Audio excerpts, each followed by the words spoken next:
10월 25일 토요일, 오늘 우리에게 주시는 하나님의 말씀은 스가랴 10장 1절로 12절의 말씀입니다. 제가 하나님의 말씀을 봉독하겠습니다. 봄비가 올 때에 여호와 곧 구름을 일게 하시는 여호와께 비를 구하라.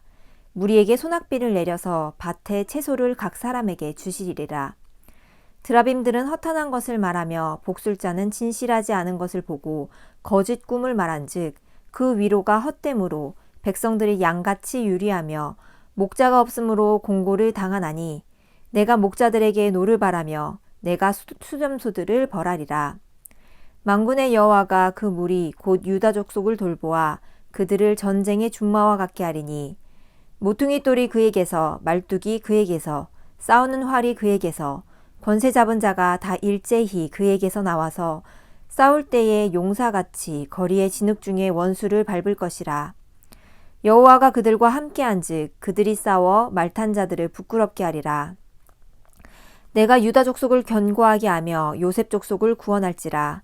내가 그들을 긍휼히 여김으로 그들이 돌아오게 하리니 그들은 내가 내버린 일이 없었음 같이 되리라. 나는 그들의 하나님 여호와라. 내가 그들에게 들으리라.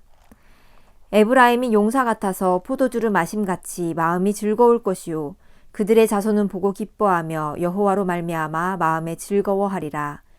내가 그들을 향하여 휘파람을 불어 그들을 모을 것은 내가 그들을 구속하였음이라. 그들이 전에 번성하던 것 같이 번성하리라. 내가 그들을 여러 백성들 가운데 흩으려니와 그들이 먼 곳에서 나를 기억하고 그들이 살아서 그들의 자녀들과 함께 돌아올지라. 내가 그들을 애굽 땅에서 돌아오게 하며 그들을 아수르에서부터 모으며 길르앗 땅과 레바논으로 그들을 이끌어 가리니 그들이 거할 곳이 부족하리라. 내가 그들이 고난의 바다를 지나갈 때에 바다 물결을 치리니 나일의 깊은 곳이 다 마르겠고 아수르의 교만이 낮아지겠고 애굽의 규가 없어지리라. 내가 그들로 나 여호와를 의지하여 견고하게 하리니 그들이 내 이름으로 행하리라. 나 여호와의 말이니라. 아멘.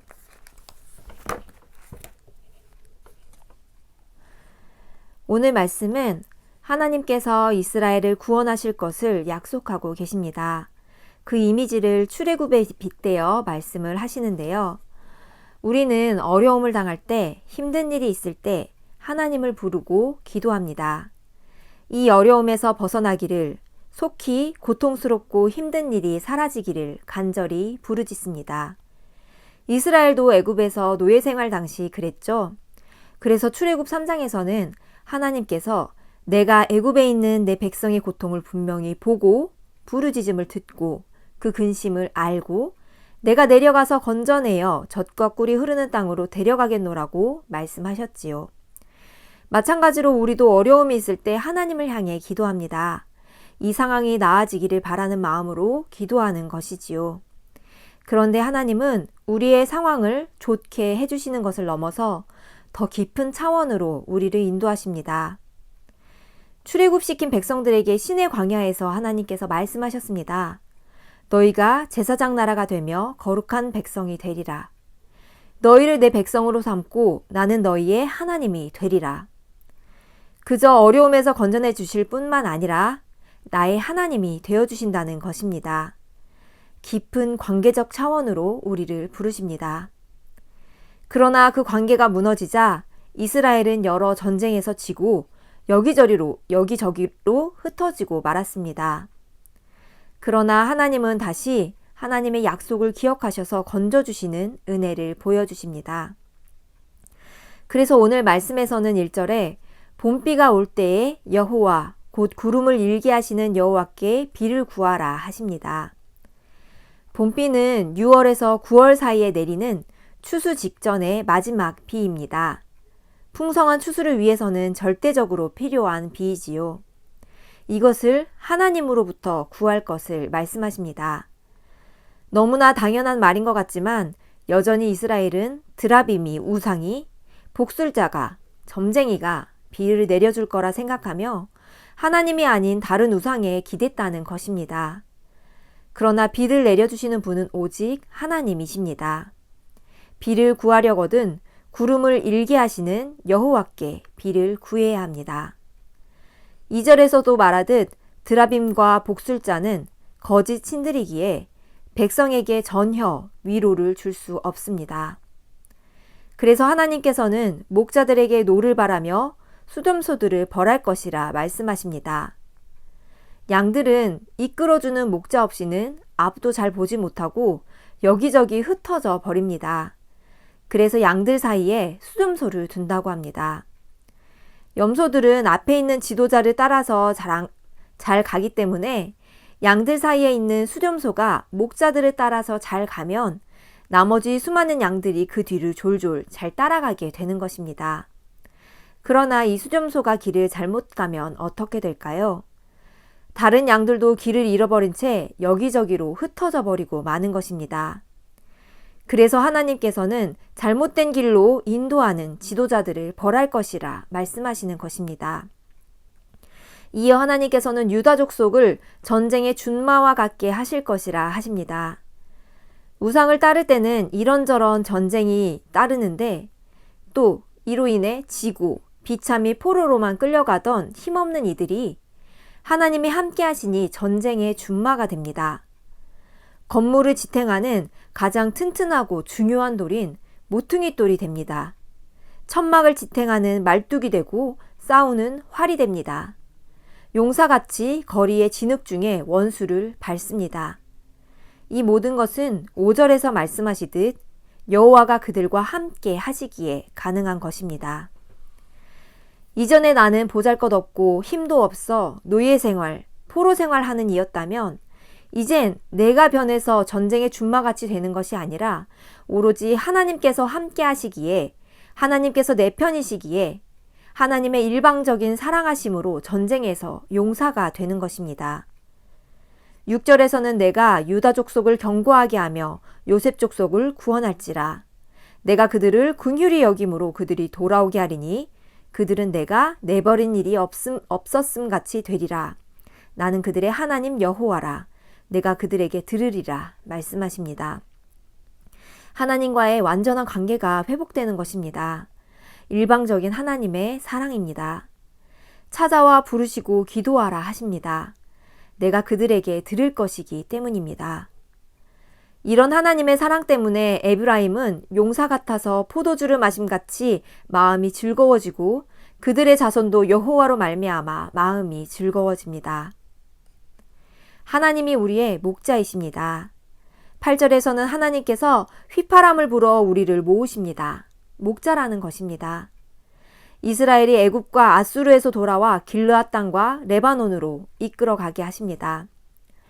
길르앗과 레바논은 하나님께서 약속하신 땅이 아닙니다.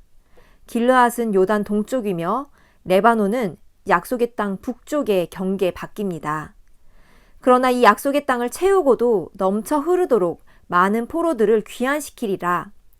거할 곳이 부족하도록 수많은 하나님의 백성들을 모으리라는 하나님의 크신 뜻을 보여주시는 것입니다. 11절에 내가 그들이 고난의 바다를 지나갈 때에 바다 물결을 치리니 나일의 깊은 곳이 다 마르겠고 아수르의 교만이 낮아지겠고 애굽의 규가 없어지리라. 강한 두 제국은 하나님께서 망하게 하십니다. 이스라엘이 따를 분은 오직 하나님뿐입니다. 그래서 12절은 오늘 말씀 전체를 요약합니다. 내가 그들로 나 여호와를 의지하여 견고하게 하리니 그들이 내 이름으로 행하리라. 나 여호와의 말이니라. 아멘. 이스라엘이 하나님 덕분에 어려움에서 건진받고 나아가 하나님을 의지하는 백성이 되어 하나님이 나의 하나님 되고 내가 그의 백성이 되는 관계로 나아가게 되는 것입니다. 오늘 말씀을 통해 주시는 메시지입니다. 첫째, 오직 하나님만 신뢰하라. 하나님께 구하라. 우상과 점쟁이들, 거짓 신들을 통해 받은 위로는 헛된 위로입니다. 우리에게 비를 내려줄 수도 없는 거짓된 것을 잠깐의 위로를 위해 의지하는 것은 어리석은 일입니다. 구름을 일게 하시는 분, 복된 소낙비를 내려 온전한 회복과 풍성한 열매 맺게 하시는 분은 오직 하나님밖에 없습니다. 그래서 우리는 기억해야 합니다. 나는 하나님의 백성입니다. 하나님의 백성은 오직 하나님만 의지하고 하나님께 구해야 합니다. 쏟아지는 은혜의 비를 맞기 위해 우리는 하나님께 엎드려 기도해야 합니다. 하나님이 주실 것을 믿으며 하나님께 구할 때 성령으로 충만하게 하시고 많은 열매를 구하는 각 사람에게 주실 것입니다. 둘째, 하나님의 사랑을 찬양합시다. 연약한 우리가 전쟁의 준마같이 되는 것, 예수님이 가셨던 그 길을 따라 모퉁이 돌이 될 수 있게 하신 것, 이를 통해 포도주를 마심같이 즐겁고 마음의 기쁨이 넘치는 곳은 오로지 하나님의 은혜입니다. 일방적인 사랑입니다.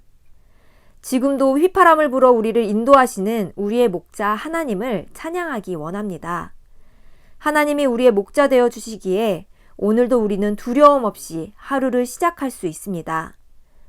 들으시겠다 말씀하시는 하나님이시기에 우리는 기도로 나아갈 수 있습니다. 그저 어려움 해결을 위한 기도가 아닌 하나님의 온전한 사랑 가운데 하나님이 나의 하나님 되고 내가 그의 백성, 나는 그의 어린 양 되는 관계 가운데서 하나님을 의지하고 하나님을 찬양하는 성도가 됩시다. 오늘 하루 우리의 입술을 통해 하나님을 마음껏 높여드리는 그런 모든 성도 되시기를 기도합니다. 이 시간 함께 기도하도록 하겠습니다. 사랑의 주님, 하나님의 일방적인 사랑이 너무나 감격스럽습니다. 오늘도 그 사랑에 의지하며 하나님을 마음껏 찬양합니다. 우리가 오직 하나님만 바라보도록 우리의 시선을 붙잡아 주시고 오로지 하나님만 신뢰하며 하나님께 구하고 하나님과 깊이 사랑하는 모든 성도 되게 하옵소서. 예수님의 이름으로 기도드립니다. 아멘.